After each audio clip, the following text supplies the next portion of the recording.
Balitang pangkalakalan naman, abay nagbabadya pong muli. Tumaas ang presyo ng produktong petrolyo ngayong linggo. Sa pagtansya po ng isang oil company, nasa 80 sentimos hanggang piso ang posible ho namang ipatong sa per liter ng diesel. Nasa 20 hanggang 40 sentimos naman ang posible hong idagdag sa presyo po ng gasolina.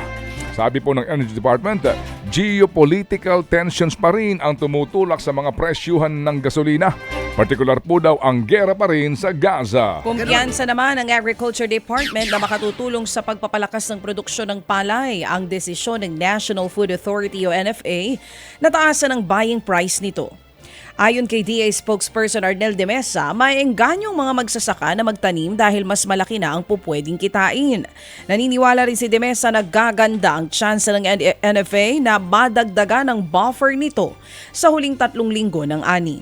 Noong nakaraang linggo, itinaas na ng NFA sa 17 pesos hanggang 23 pesos kada kilo ang buying price nila sa sariwang palay at hanggang 30 pesos naman kada kilo para sa dry palay.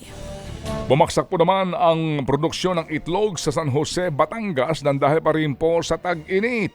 Umabot sa 10 milyong itlog kada araw ang pangkaraniwang pong produksyon ng San Jose na binansagang pong Egg Basket of the Philippines. Pero sabi po ng Batangas Egg Producers Multipurpose Cooperative, ito na po ay bumaba ng 10%.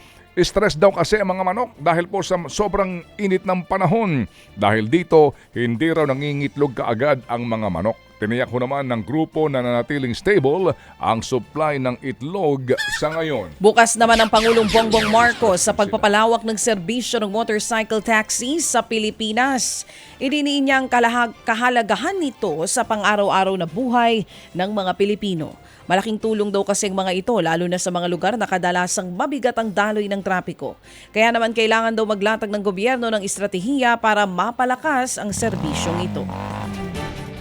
Naniniwala po naman ang Ibon Foundation na hindi pa rin sapat ang minimum wage sa 17 rehiyon para sa pang-araw-araw na pangangailangan ng isang pamilya. Sa datos po ng Ibon Foundation, nasa 440 piso ang national average daily minimum wage.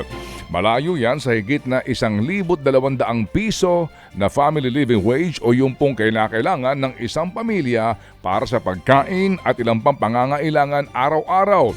Nagbubunga daw ito sa mahigit na 600 pisong wage gap. Sabi po ng Ibon, noong 1989 pa lumalaki ang wage gap dahil minsan lang po nagtaas ng sahod o minsan lamang na nagtataas nga po ng sweldo ang wage board. Dahil dyan, napag-iiwanan na raw ngayon ng mga Pilipino at di na kayang makipagsabayan sa inflation o pagtaas ng presyo ng mga bilihin. Ted Filon at DJ Chacha ngayon nasa Radyo 5 92.3 News FM Monday to Friday 6 to 10 a.m.